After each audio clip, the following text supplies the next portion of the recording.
Mas Saiful? Yang jelas dan yang perlu kita cermati adalah rekam jejaknya. Oke. Baik secara personality maupun organisatoris atau pengalamannya di bidang yang akan dia duduki nanti gitu. Ya. Untuk itu diperlukan sosok yang berintegritas dan memiliki kredibilitas serta kapabilitas. Karena bagi saya menjadi calon pemimpin itu tidak cukup dengan popularitas semata.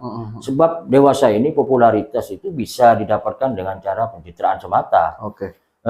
Makanya saya miris sekali melihat fenomena saat ini. Yang mana sebuah ketokohan terkadang sengaja dibentuk melalui media sosial dengan cara tebar pesona gitu. Pura-pura membantu rakyat jelata, menampakkan kepedulian kepada sesama, yang di belakangnya terdapat kamera untuk merekod manuvernya gitu. Ya. Lalu kemudian di-share untuk memperoleh simpati publik. Bagi saya itu merupakan pembodohan. Dan yang tak kalah lucunya, narasi yang dipublish dengan menyatakan diri sebagai calon kepala daerah. Pertanyaannya, kapan yang bersangkutan dinyatakan sebagai calon? Bukankah tahapan pemilu atau pilkada belum sampai kepada penentuan calon? Nah, lalu masa iya rakyat harus memilih sosok pemimpin yang seperti ini kan gitu? Fatwa Siliwangi Official, membangun peradaban bangsa.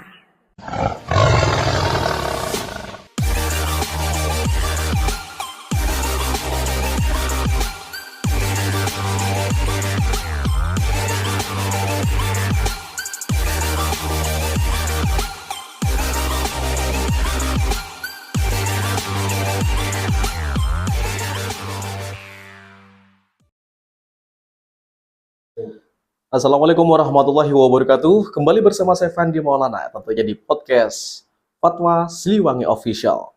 Pemerhati Fatwa Siliwangi Official, pemungutan suara pemilu 2024 yang meliputi pemilihan presiden dan wakil presiden atau pilpres, anggota DPR RI, anggota DPD RI, anggota DPRD provinsi, dan anggota DPRD kabupaten atau kota telah usai digelar pada 14 Februari lalu. Dan KPUD di masing-masing daerah beserta KPU RI telah menetapkan hasil penghitungan pemilu 2024 tersebut.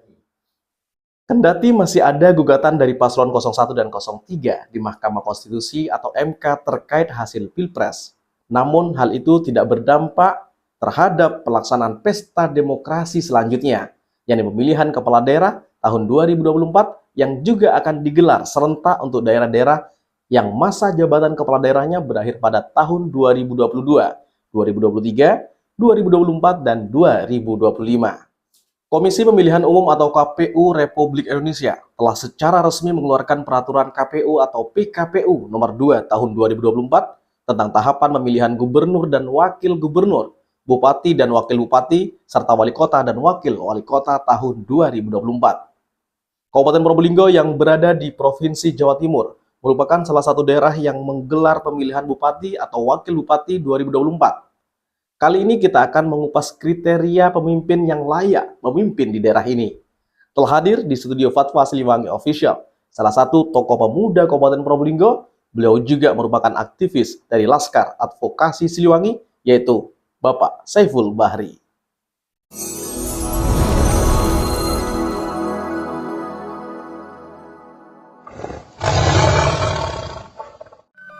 Fatwa Siliwangi Official, membangun peradaban bangsa. Baik, pemerhati Fatwa Siliwangi Official ya. Nah, kembali bersama saya Fandi Maulana, tentunya di podcast malam hari ini kita akan membahas atau berbincang santai dengan narasumber kita, ada Mas Saiful Bahri yang sudah hadir di studio Fatwa Siliwangi Official. Selamat malam Mas Saiful. Selamat malam Mas Fandi. Nah, gimana kabar nih malam hari ini Mas? Alhamdulillah baik Mas. Alhamdulillah ya, meskipun berpuasa kita tetap semangat aja gitu ya. Nah, berbicara pasca pemilu nih, khususnya di Kabupaten Probolinggo, menurut Mas Saiful, pendapat Mas Saiful terkait penyelenggaraan pemilu 2024 ini, khususnya di daerah Kabupaten Probolinggo? Yang jelas saya ucapkan selamat kepada penyelenggara pemilu, khususnya KPUD Kabupaten Probolinggo yang telah selesai melaksanakan pemungutan suara pemilu 2024 hingga ditetapkannya hasil pemilu tersebut. Meskipun masih ada catatan-catatan yang perlu dibenahi dalam proses pelaksanaannya. Sebab tidak bisa dipungkiri, masih ada protes atau kritikan dalam pelaksanaan pemilu, khususnya pemilihan legislatif DPRD kemarin. Netralitas dan independensi bagi penyelenggara pemilu seperti KPU dan Bawaslu sangat penting. Dengan begitu, kesucian pemilu tetap terjaga. Namun selebihnya saya masih apresiasi tidak adanya gugatan dari hasil pemilihan legislatif tersebut. Namun yang membuat saya miris, maraknya dugaan praktik-praktik money politik dalam meraih kemenangan. Salah satunya dengan menggunakan politik uang alias money politik. Padahal larangan politik uang tersebut sudah tertuang dalam Undang-Undang Nomor 7 Tahun 2017 tentang pemilihan umum. Ada beberapa pasal dalam undang-undang tersebut, diantaranya secara eksplisit termaktub dalam pasal 286 ayat 1. Namun hal itu seakan-akan sudah menjadi hal yang lumrah, meskipun dalam undang-undang tadi sudah secara tegas dilarang, dan Bawaslu diduga tidak punya taring untuk menindak hal tersebut. Apapun yang terjadi, yang jelas kondusivitas itu harus tetap terjaga berarti Mas Saiful. Begini, menjaga kondusivitas ya seperti apa? Kita harus clearkan definisi menjaga kondusivitas yang dimaksud. Apakah kita harus berdiam diri dan bungkam melihat proses pemilu yang tidak regulatif, baru dianggap hal itu menjaga kondusivitas? Sebab kan bukankah menyampaikan pendapat itu merupakan hak yang konstitusional? Kecuali ketika kita menyampaikan saran dan masukan itu dengan melanggar ketentuan perundang-undangan. Nah, itu beda lagi, Mas. Ya, lebih spesifik lagi nih Mas Saiful, membahas jadwal pemilu selanjutnya, yakni pemilihan kepala daerah, bupati, wakil bupati, dan saat ini ada beberapa tokoh yang kerap menjadi perbincangan publik yang berpotensi maju di pilkada, khususnya di Kabupaten Probolinggo. Nah, berbagai baliho di media sosial, itu bahkan dalam pemberitaan media online pun juga diberitakan bahwa PJ Bupati Probolinggo, Bapak Ugas Irwanto itu mendapat dorongan dari beberapa tokoh untuk maju di Pilbub Kabupaten Probolinggo. Pendapatnya Mas Saiful? Ya, jika terkait pilkada, jadwal dan tahapannya juga sudah ditentukan. Kalau tidak keliru, pengumuman pendaftaran pasangan calon pada bulan Agustus 2024 ini, itu setelah dan sebelumnya sudah dilakukan tahapan sampai nanti pada penetapan calon terpilih di bulan November 2024. Nah, berbicara kandidat yang akan maju, menurut saya siapa aja boleh ikut berlaga, senyampang itu memenuhi syarat pencalonan yang telah ditetapkan. Nah, di luar calon perseorangan atau independen, sepengetahuan saya, persyaratan pasangan calon di pilkada berbeda dengan pemilu legislatif, yang mana dalam hal tersebut terdapat syarat ambang batas parlemen. Jadi, partai politik atau gabungan partai politik dapat mendaftarkan pasangan calon jika telah memenuhi persyaratan perolehan paling sedikit 20% dari jumlah kursi DPRD atau 25% dari akumulasi perolehan suara sah dalam pemilihan umum anggota DPRD di daerah yang bersangkutan. Nah, sehubungan dengan masuknya PJ Bupati Probolinggo, Ugas Irwanto ke bursa calon kepala daerah, itu juga cukup menarik untuk dibahas. Namun sejauh yang saya ketahui, sampai saat ini belum ada statement resmi dari yang bersangkutan untuk turut maju di Pilkada Kabupaten Probolinggo. Namun pada intinya, sah-sah saja siapapun yang bakal maju di Pilkada Kabupaten Probolinggo. Hanya saja jika ada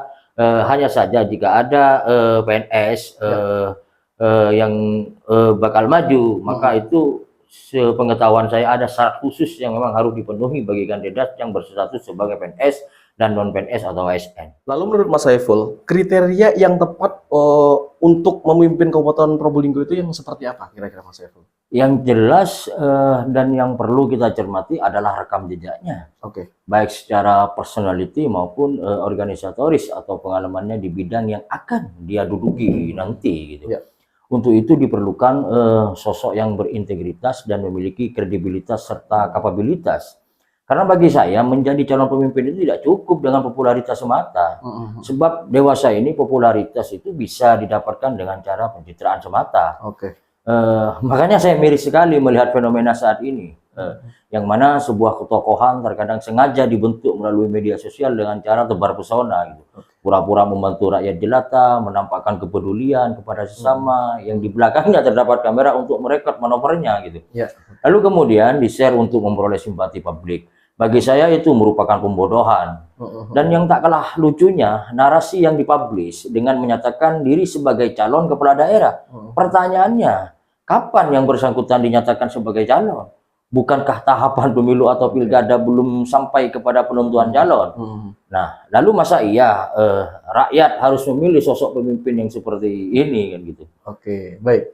Nah, pemerhati Fatwa Siliwangi Official sangat menarik sekali ya, akan kita bahas terkait masalah pembenahan di daerah atau mungkin siapa nanti yang akan muncul khususnya untuk pemimpin di Kabupaten Probolinggo. Kita akan kembali setelah yang satu ini. Kembali.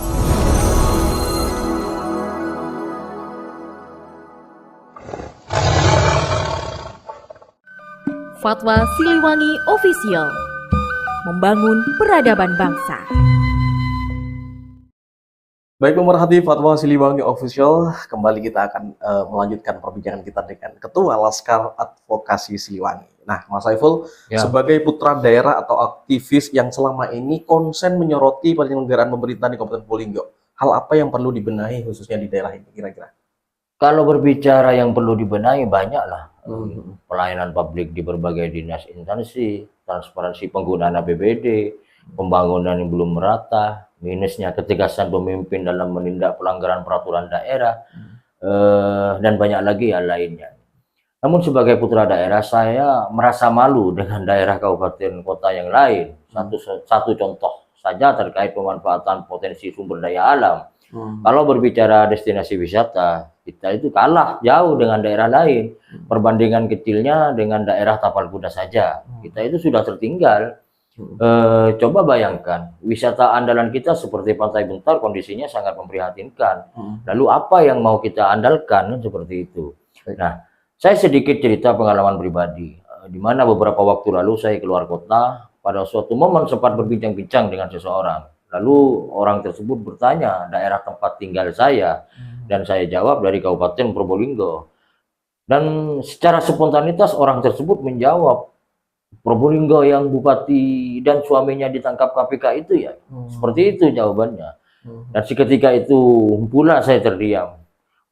Bukannya menjawab hal lain, malah OTT KPK yang dia sampaikan. Ini terkenalnya mengenai hal-hal gituan seperti itu. Baik. Nah, Mas Saiful, terkait penyelenggaraan pemerintahan yang Anda sebutkan tadi, selama ini implementasinya kira-kira seperti apa? Ya, Anda bisa rasakan sendiri kan, kemajuannya nihil.